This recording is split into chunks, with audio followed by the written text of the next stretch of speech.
I would get right to the point of breakthrough, and then I would create something, not even really realizing I did it, that would cause it all to go away and I have to start over again. I used to sell stuff door to door from the age of 7 all the way through those years to help my mom and I survive, because we lived in squalor because of the financial catastrophe that my father being sick created.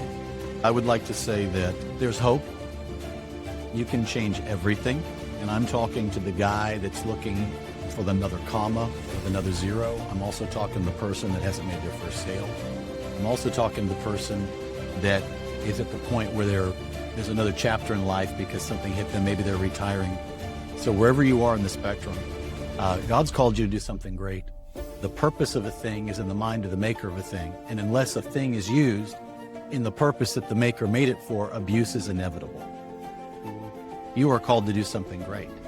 Success is your portion. You can do it. You actually can.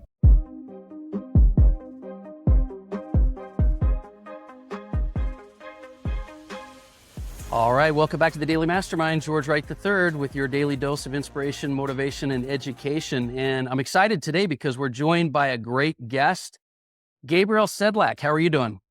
I'm well, sir. Thank you, George, for letting me jump on here. I am very honored, very honored. You've done amazing work, inspired a multitude, and it's nice to be amongst them.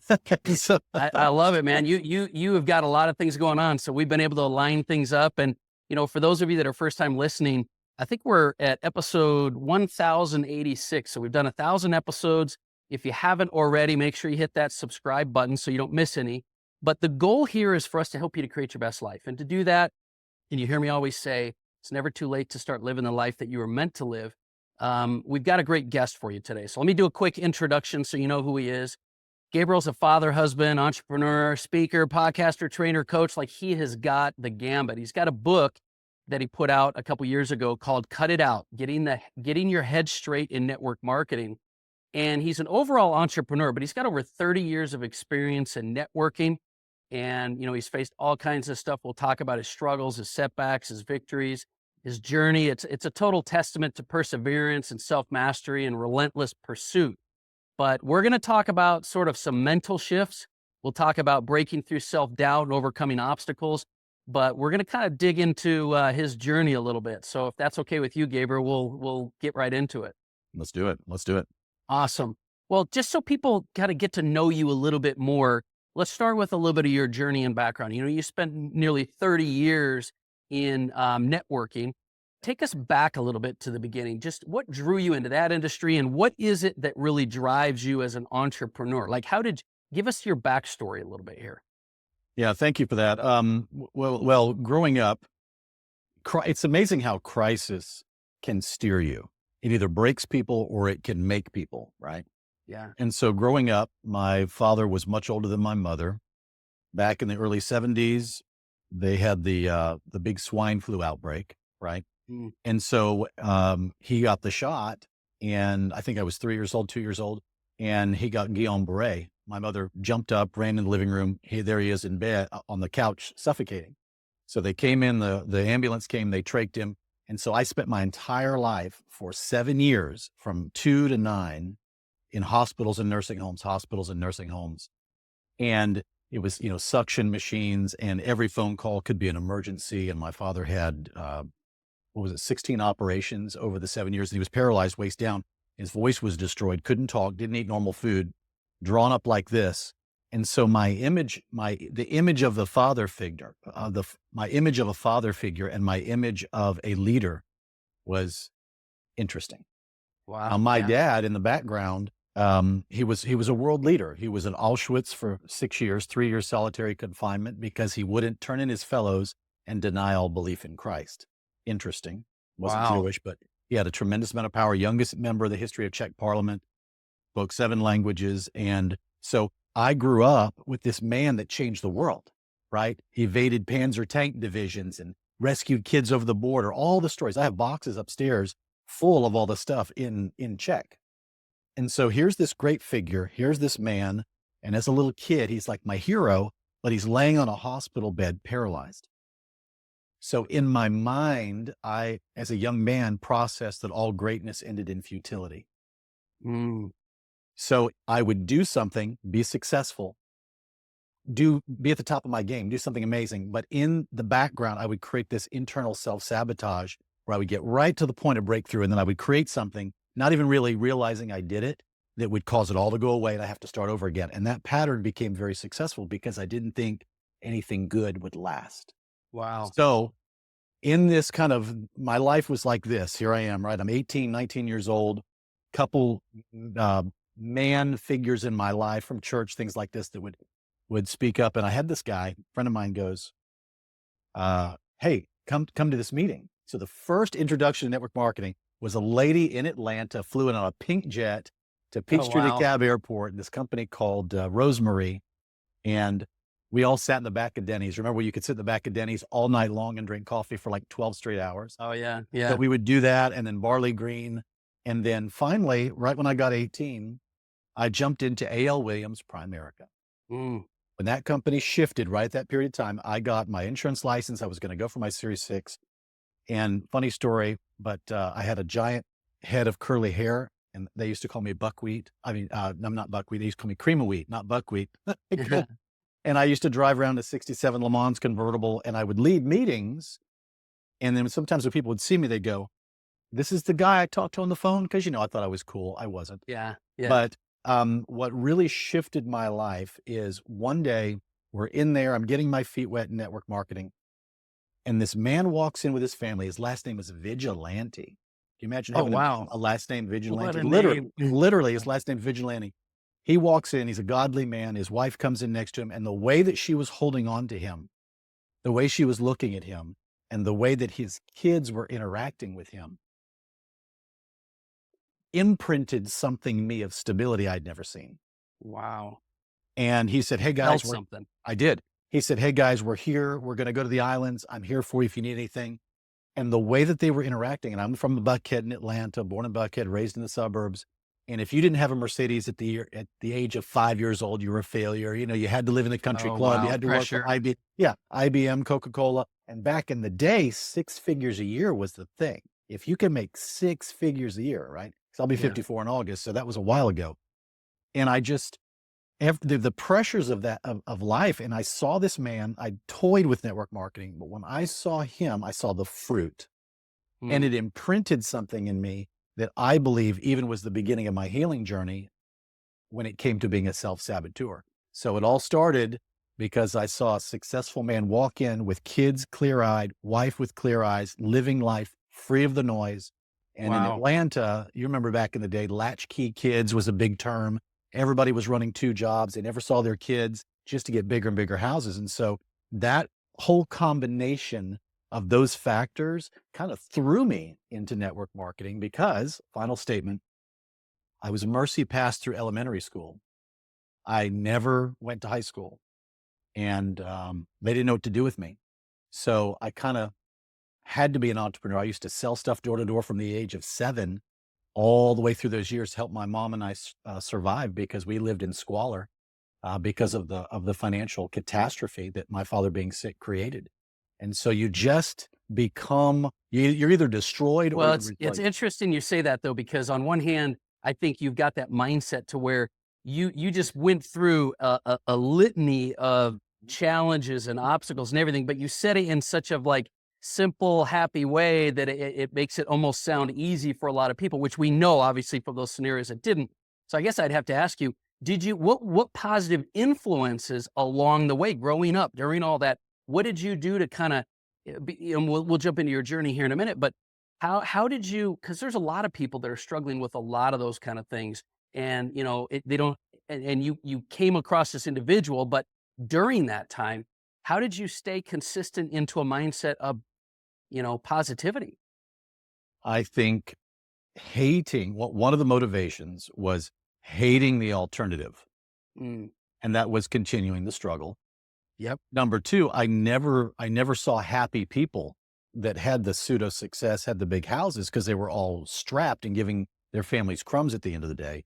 But I think the biggest fortification, number 1, God touched my life. I cannot and will not deny that. That was the biggest moment. It literally, there's just a lot of stuff he shows you and it just breaks things in your life that cannot come otherwise.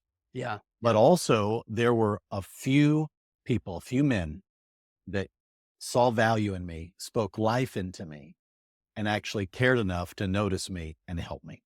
And it was enough to carry me along the way. And many people don't have a person that ever speaks life to them, ever. Yeah, and what's interesting is nowadays, I think the most successful people that I've known, much like yourself, they seek out that. If you don't look, you're not going to find, but they seek out that influence, and even nowadays, it's a little bit easier to become around or be around the positivity because of the internet and some different things. But there's pros and cons there. But I think this kind of is a great segment into topics that you talk a lot about, which is the mindset of an entrepreneur. And the idea that, you talk about this battle between the ears, and the idea that it's all going on up in here. And some of the biggest mental battles and roadblocks you're going to have are in your mind, especially if you're an entrepreneur, especially if you're, self-driven or self-employed. Let's talk a little bit about that, because you've worked with a lot of people over the years. What are some of the biggest obstacles that you feel like people are facing, and how do you counsel them to deal with that battle going on? Because a lot of people are battling with that battle between their ears right now. Yeah. Great question. Well, the reason I had mentioned the self-sabotage in the beginning is because you have imprints in life of how far you think you can go. And so whether it's a dollar figure, a lifestyle, or goals, or who you think you are, many people have these internal watermarks. And unless those watermarks are broken, oftentimes that's as far as it'll ever go. Another big point is, people will give to their own demise. There's many of the people watching that they would give the shirt off their back. They would serve and give and give and give. But when it comes time to them receiving, or for them to do something for themselves, or for them to win, many people will take, we see a lot of the time with the ladies that we've worked with over the years. It's a little more prevalent with the women than the men. And they are just nurturing and loving everybody. I have, case in point, I have a lady, very, very successful, known her for years, and she would give Louis Vuitton handbags to people as gifts. Wow. The very successful, made a ton of money, but could not even think about doing it for herself. Now, it's not about the Louis Vuitton. We know that. Yeah. But it was this self-worth, like, oh, I can give it to you, but I cannot do it for myself. So there's some of that. And so then, what's the shift that's needed, though? What do people, or at least what do you say to an individual like that lady or someone else that both has that problem or that obstacle keeping them from being able to be a good receiver, or maybe even it's that obstacle they have of how they see money or whatever it is? There's these blocks, these imprints, you're calling them, right? yeah, yeah. Well, it's like a tattoo, and you can't wash it off. You almost have to burn it away. And the first thing is to make it known. What gets revealed gets healed. And unless it's revealed, you can't go, you don't know it's there. And all of us have blind spots. And the other thing, let's just say with self-worth, I always encourage people when it comes to, let's just say their payday. I say, all right, let's say you got a check for $200, right? Don't just save all the money and hide it. Take some of that money, of course, be faithful, sow it, give it, all the things you're supposed to do. Be faithful with your first fruits. Yeah. Please. But take that money and go, you know what? I'm going to do something for me. Even if it's, you say, hey, I'm going to buy myself a wallet, right? So you buy yourself a wallet, and every time you take that wallet out of your pocket, you're able to look at it and say, my labor produced this wallet. Wow. And then, as your check, but every single check, do something for yourself, tangible, not saving, not even benevolent. It has to be a tangible. So, and eventually you'll say, I bought this jacket for myself. I bought this new briefcase for myself. I bought this. I bought a new pair. I wanted a new pair of shoes. Every time you go in your garage eventually and you look at the car you bought, you go, my labor produced that. And and it's not an unhealthy pride. You're proud because you didn't give up, and you labored, you pressed, and you had something. So to have the tangible, I would say, rewards of your labor that you can visually reflect upon on a regular basis and touch is paramount. But you're going to have to graduate, because a lot of people can't start off unless they start off small. Key change. I think you made a really good point that if you're listening to this, you'll kind of really, I want to make a note and really peel back. By the way, first of all, I love what's revealed is what gets healed, right? Like That's I it. think that you have to identify, which I love what you said with blind spots, because most entrepreneurs are looking for that silver bullet. They're looking for those extra skills and talents. They don't realize you have everything inside you need. It's the blind spots that are holding you back. So you got to recognize those. I really love that. But the analogy you gave reminds me of something I've heard very common through a lot of the big leaders, and that is whether it's mindset or success or obstacles, you can train your mind, you can train yourself to be a receiver, to be abundant, to be positive and confident. And that's what you're saying is, start to reward yourself as you're doing it. So I think if people look at it from a standpoint of you're not going to overcome it over immediately, but as you train your mind and you train your your personality even, or your philosophy on life to be able to be a receiver, I think that is going to make you a even better giver, wouldn't you say? Like at the end of the day, Well, you can't really be a great giver if you're not a good receiver, right? well, and there's a point to that. You're right, because when you take this and you peel it back even deeper, people say, "Oh, I love to give, but I have a hard time to receive." People love to say that, right? It's a Yes. common Yeah. thing. Yeah. But here's the thing: if you cannot openly receive because you're walking blind in that area and you've hardened yourself to it, because they're two sides of one thing. We think they're separate. They're not. They're two sides of one thing. Then Yes. what happens is in our giving, we do it for value. It's actually for us. It's not for them. Yeah. You're doing it with an Yeah. intent or a purpose Come on. versus unconditional. That's a great point I never thought about, because Mhm. people do. And I think you're right. They justify it to themselves. They say, I give all the time. I'm a great giver. But if you're not a good receiver, I think it's a good indication that there's maybe some indirect, what do you want to call it? Like ulterior motive or whatever internally, subconsciously. So But it's all it is a one. good reflection Yeah. because it is the same. You're right. I love that. I Yeah. love that. Yeah. Well, so there's all these obstacles. I think if people start to identify their blind spots, they can kind of really work on those and move forward. But what are some of the ways that you feel, and maybe in positive new activities and things they can do, people can move into a place where they can build their confidence, self-worth? And I know those two things are two totally different things, but we were talking a little bit before. I think this topic of self-worth goes straight to your ability to create success and to move forward. And I think a lot of people struggle with that as well. So, breaking free from opinions of others, breaking free from, you judging yourself. And I'm hitting these before we get into kind of some like entrepreneurial traits, because I think it's what holds most entrepreneurs back. What are your thoughts on that? Yeah. I think the greatest thing you can do, and this is a tough one, and you, it's not that you're being mean, but you have to do it because your life depends on it. And I always say this: your children do not deserve for you to be a master at compromise, Mm, because your mastery of compromise or settling will affect their future, because everything you do matters to everyone always. Nobody is an island, and every decision you make always affects others. So I tell people this: I say, number one, who are the 5 people that you hang around? It's classic stuff, but you really have to hit hard with this. yes. Who are the voices in your life? And I'm telling you, and this is why do you think so many people that are ultra successful, that are hiding out in a 35,000 square foot home there on Palm Beach, hoard everything and can't even be around people, right?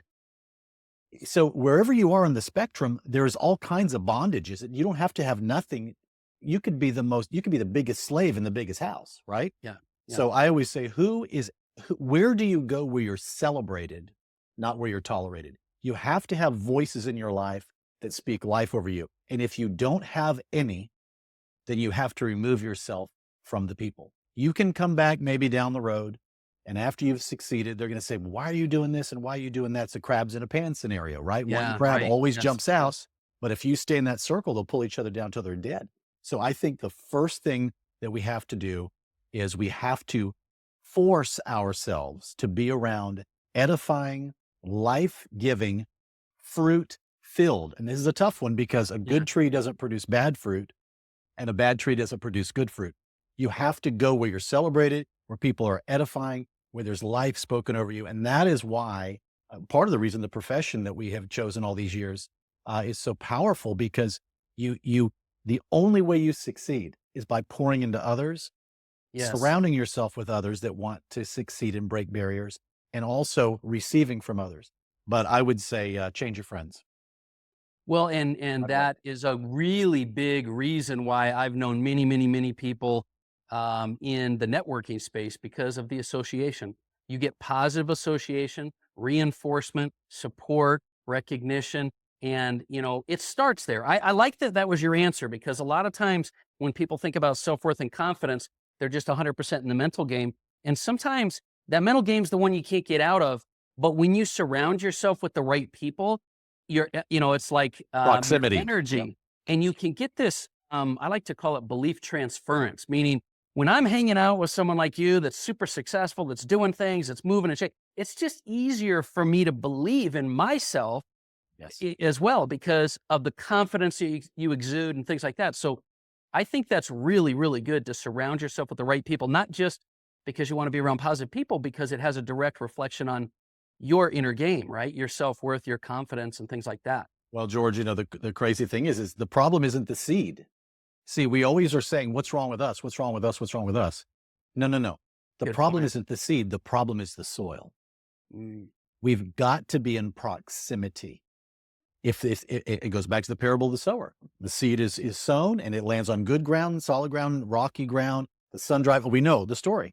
If it's not in good ground, you'll never get the 30, 60, 100-fold return. So you have to put yourself in an environment yes. where the soil is rich because your seed, great example. They have done studies.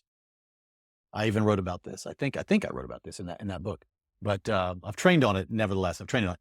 Yeah. But they go out in the middle of the desert, the starkest, farthest part of the middle of the biggest desert in the world. They will go get 1 acre, George, 1 acre, and they will literally go in and put have you ever seen retaining walls when they're digging big ditches? They have to put the steel barriers so the ground doesn't fall Just on the to guys hold working. it. Yeah. Hold it back. Yep. So they'll put just a giant wall of metal down 30, 40 feet in a square 1 acre spot, like a retaining wall. Inside is the sand, outside is the sand. Nothing's different, but they irrigate the inside. And Mm, seeds and plants and things start growing out of that sand that haven't been seen or realized in 1,000 years wow. because of what's in the sand. But again, the seed wasn't the problem. It was the environment. It was the soil. That's a great analogy. It really is. I think, yeah, that's a great analogy. I think people nowadays, because whether it's, dopamine addiction or what, people are online, they're scrolling social media, all these kind of things. They struggle so much, whether it's internal or not, they struggle with the opinions of everybody else, right? Fear of criticism and judgment and things like that. What do you say to people that struggle with that? Because most of us do, right? But many, many people, you know, I think everybody fears it, but people push through it. What do you say to somebody who just is so paralyzed by that fear of judgment and things like that? What do you tell them? Well, first of all, the fact that it affects people so profoundly proves how badly we need the opinions of people. Yes. So Yeah. first of all, that's a kind of a aha moment Yeah. because healthy opinions, like we had talked about earlier, you have to. Nobody can survive without others. The other thing, Gabriel, just real quick, I want to interrupt you for a second. yeah, I love your response. Why is this? You've got such a positive outlook on things that even with something that I know I've seen, everyone's seen, even judge themselves knows that they're afraid of, you start with a positive. We do need attention. We do need support. We do need validation. So to just throw that whole thing out with as a negative, I love how you start with the positive because also I think it's easier to bridge into whatever you're going to say and you're being gentler on yourself, right? It's like, don't beat yourself up for worrying about that. So I wanted to point that out because I think that's a brilliant perspective that you started with. So anyway, go ahead, keep going. yeah, it shouts to the need, right? Not, yeah. And then number two is you have to kind of turn off. You've heard things like, well, there are people's opinions don't cash at the bank. That sounds great. I love getting T-shirts like that, and coffee mugs and bumper stickers. But how does that really empower people? So when it comes to people's opinions, first of all, we have to realize that they do matter, but you've got to find the right opinions. The other thing is you have to realize that there's a quote, it's my quote, it's in the book. It's, if people's opinions have the capacity to take you off course, just make sure, they're paying your bills 10 years from today, something like that. Yeah. How dare, and when we kind of see it again, what gets revealed gets healed. How dare somebody's opinion about you take root into the heart? So then you have to ask yourself, why was the soil of my heart available to their words? So that's a whole nother, that's a whole nother conversation. And then if their words are going to steer my life or hold me back or suppress me or cause me to walk in fear, maybe my why isn't big enough. And I hear you need a why that makes you cry. And I hear that. Here's the thing. We've cried enough tears. There's a lot of things we should do, and there's a whole lot of whys, and the tears hadn't changed it. We need a why that puts us to action. So you have to say, you almost have to ask yourself, their opinion is causing me paralysis in this area. Mm-hmm. And then look over at your children. Look over at what God's called you to do. Look at the wife that trusts you, that deals with extra stress unnecessarily because you've become a master of compromise. So we have to just take it outside of that and realize the effects of it. We can't just say people's opinions don't matter to me.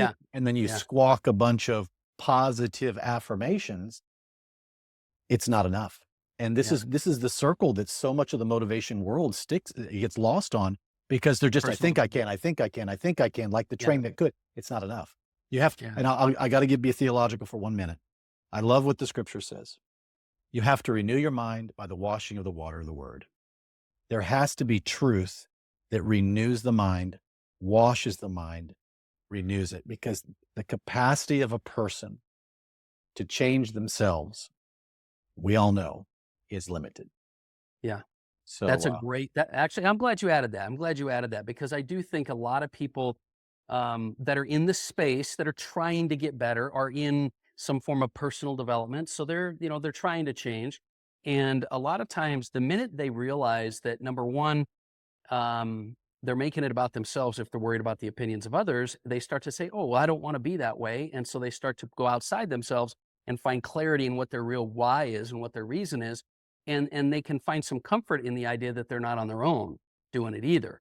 But I definitely have found that the more clarity someone has in their path, the less they worry about. So clarity and focus, right, are going to be a really big benefit to you if you're worried about the opinions of others. It's just when you don't feel clear and confident in what you're doing. So I love that. Well, it goes back to obstacles, and I love this statement. I say it a lot. Obstacles don't exist if you love big enough. Not if you're wise, but when you love something. For instance, you're having sweet tea, you're sitting by your pool, right? You've got a fenced in yard, your children are out there playing, right? The kids go outside and they're playing in the yard, and a dog down the street gets let loose.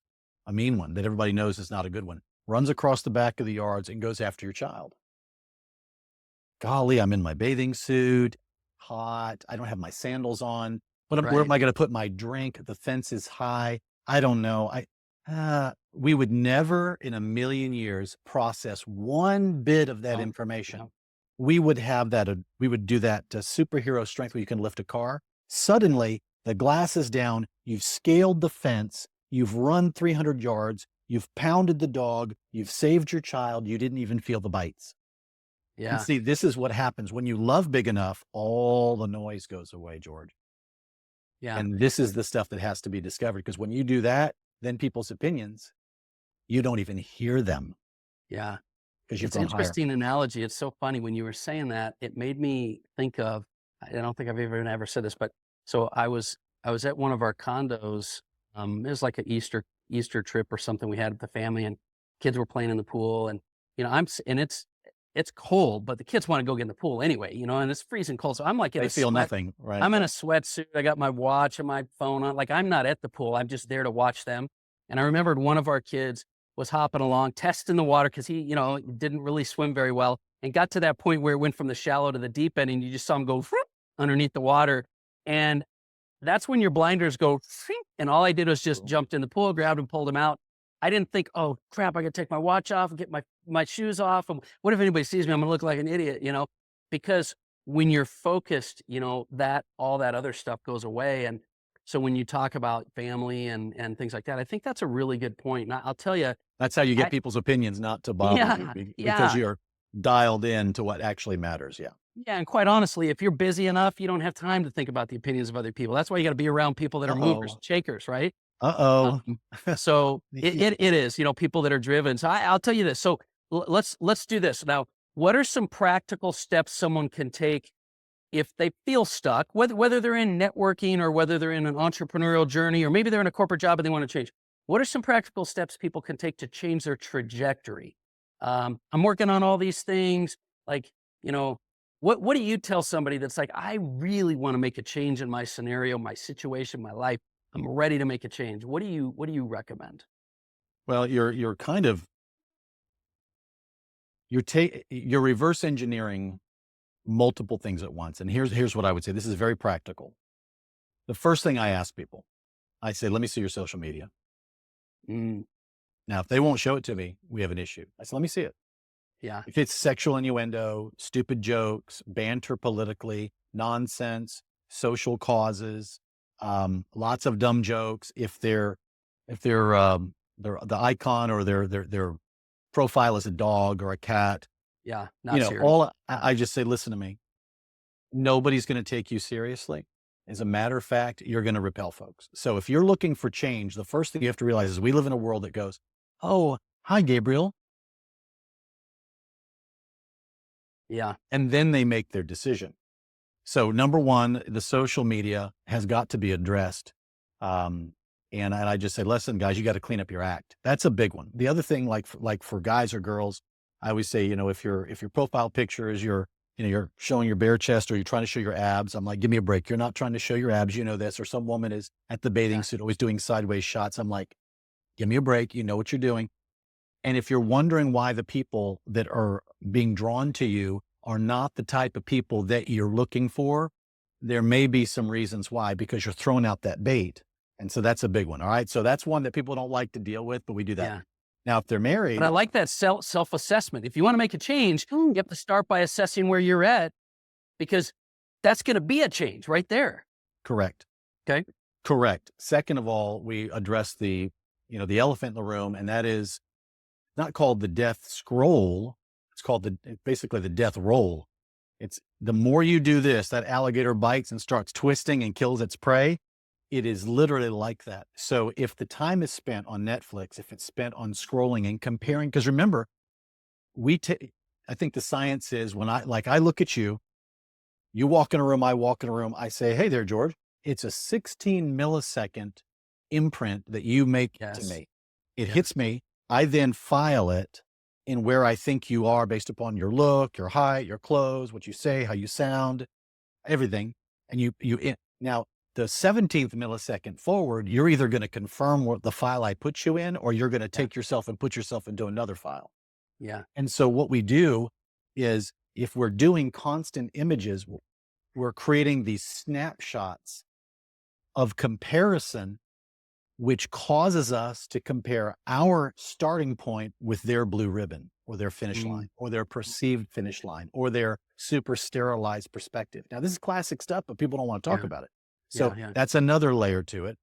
Another big part, as I say, if they're married, I say, I want to talk to your spouse, especially with women. I tell the guy, I want to see your wife. I want to meet your wife. Because when you look in the wife's eyes, I'm sorry, but a woman's eyes don't lie. Yeah. And you'll know exactly what's going on in the home. And many times there's such disagreement in the home, or communication and intimacy is no more than mechanical, or they're just they're just two business partners in agreement with children. Every decision of their life and every conversation is have-tos and bills and structure and running the kids around and protocol. There's no celebration. So I always say, how are you cultivating your spouse? I like what the scripture says again, husbands, love your wives as Christ loved the church. You wash her with the water of the word, because God gives you a spouse to present to. You're accountable for that spouse. You are to take them and make them greater than they are when you found them and present them greater at the time. So there's all of these deep things going on. So that's a huge one, because I don't care how many seminars they go to. I don't care how many motivational books they have. I don't care how much they talk themselves into it. When they drive up in the driveway at night and there's contention or there's strife in the home, Yeah. it's already locked up everything in their lives and nothing can penetrate. Every moment in the house is on pins and needles. The husband's on pins and needles because the wife is doing nothing but criticizing and using her tongue to completely assault him every day. The husband is using silent control to control the wife because of, or for whatever, out of fear, because he isn't doing enough. So she's panicking. So he's making her feel bad for being upset, but it's him. He's the one that needs to change.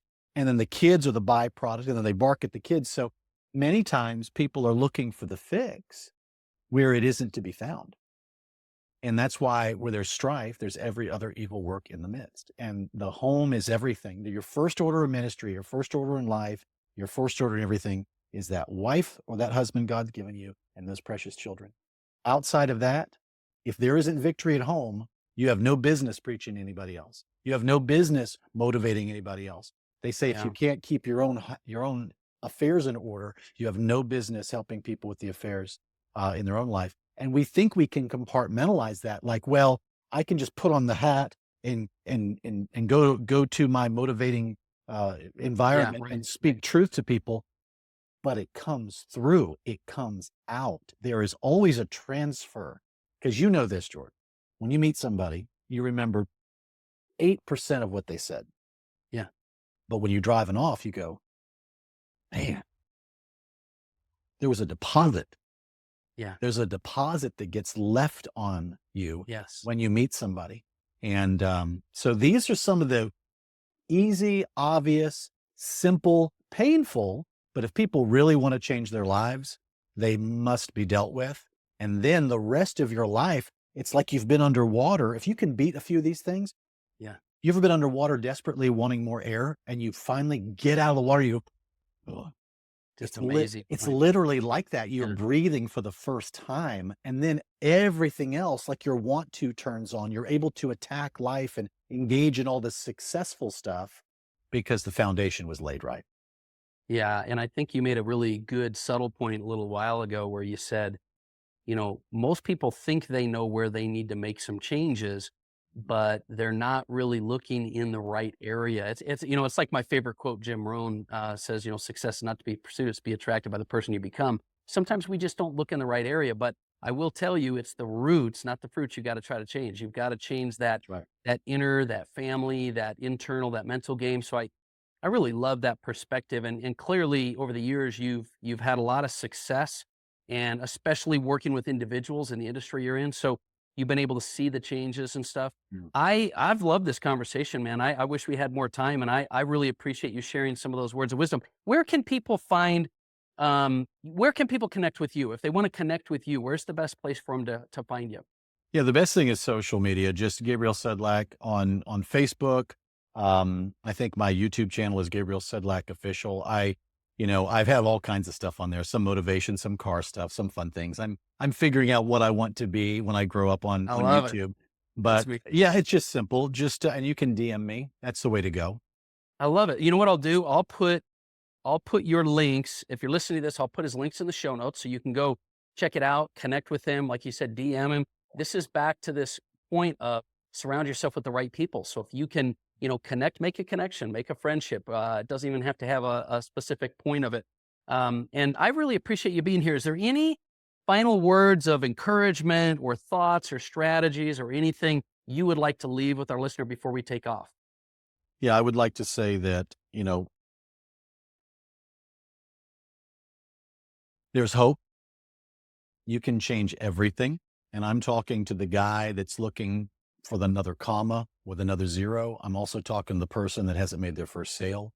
I'm also talking to the person that is at the point where there's another chapter in life because something hit them. Maybe they're retiring.